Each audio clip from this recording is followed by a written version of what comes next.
Today I'm going to show you how to build a high-performance dual GPU system inside the compact new Carbide Series Air 240. To start, remove the four side panels by unscrewing each pair of thumb screws. Note that the thumb screws in the panels for the main compartment and rear power supply and drive compartment are loosely affixed to ensure they aren't lost. Squeeze the four tabs inside the front panel and gently remove it. Next, remove the thumb screw that secures access to the rear 3.5-inch drive cage. Tilt the cover up and out, then pull out the sled containing the box that holds the screw and accessory kit. For this build, we're going to be removing the stock AF120L fans that come with the Air 240 and replacing them with our green LED SP120 fans. Carefully unscrew the fan next to the I/O cutout, then unscrew the two fans in the front of the case. Now we'll snap the motherboard's I/O shield into place. This requires a modest application of force to each of the corners, but it should eventually snap in securely on all four sides. With the I/O shield installed, we can mount the motherboard to the tray. Note that we've already installed the CPU, memory, and backplate for the H100i. Gently slide the board in, lining up the I/O with the shield and the mounting holes in the motherboard with the standoffs in the tray. Use the motherboard screws included with the Air 240 to mount the board in place. Given the dimensions of the Air 240, it's a good idea to connect as many cables as possible early on. Start by routing the USB 3.0 header through the closest grommet, then connect it to the motherboard. Next, route the HD audio header and front panel headers through the closest grommet. Connect the audio header to the motherboard. Note that you can also tuck the cable under the motherboard itself to clean things up a little. The front panel headers are always time-consuming and can be frustrating. You'll have to check your motherboard's manual to determine exactly how to connect these headers. Just be careful and take your time.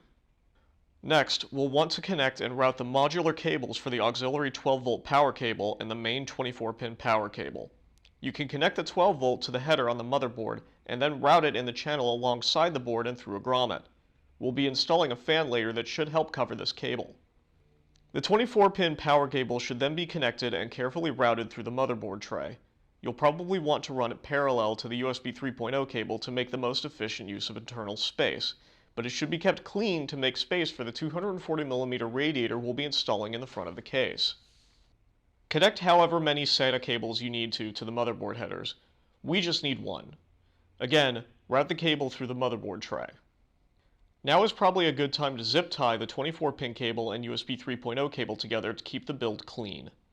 With the exhaust fans already mounted to the back of the H100i, we can now go about installing it to the front of the case in a push-pull configuration. That means orienting the fan leads down so they can go through the grommets in the motherboard tray, shimmying the H100i into the front of the case, then sandwiching the two front fans between the case and radiator. Loosely install the long mounting screws with your fingers to ensure fitment, then once they're all in place, you can use a screwdriver to secure the fans and radiator. If you're reusing your H100i, apply a dot of thermal paste to the center of your CPU's heat spreader. Next, install the H100i's water block to the CPU, using thumb screws to secure each of the four corners into place.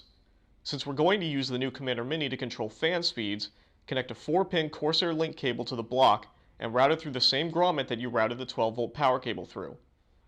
Plug the water block's fan header into the CPU fan header on your motherboard and the water block's power cable through the grommet with the Corsair link cable. Next, we'll be mounting an exhaust fan to the interior of the case next to the CPU socket. Carefully slide it into the side of the case, then use 4 fan mounting screws to hold it in place. Like you did with the previous sets of cables, run the fan's power cable through the top grommet. We need to prepare for installing the graphics cards. Zip tie the necessary PCIe power cables together, then run them through the motherboard tray, giving some slack to either side. Now we need to install the two graphics cards. It's a tight fit but can be done. Start by opening the toolless expansion slot clamp and removing the 4 slot covers. Next, slide the first graphics card into the case and snap it into the primary graphics card expansion slot. Take the second card and do the same. If you're running 2 NVIDIA cards, also be sure to connect the SLI bridge, then close the toolless clamp.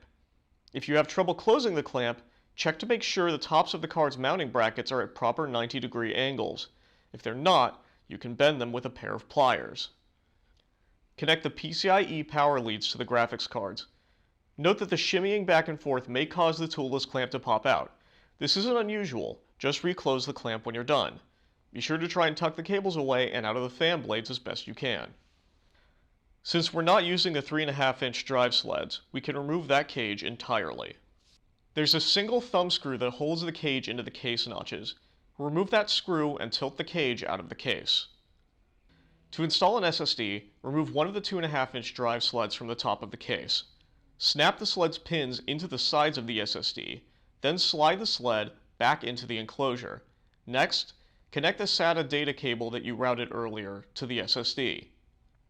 It's time to install the power supply.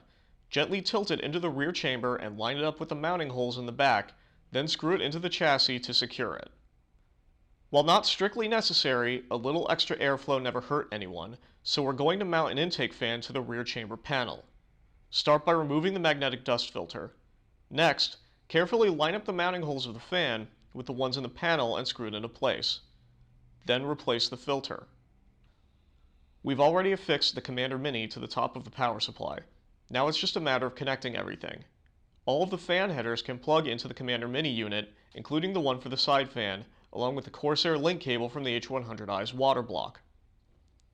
You'll also want to connect the Corsair link cable from the HXI power supply to the Commander Mini, as well as connecting a SATA power lead to the SSD, Commander Mini, and H100i water block.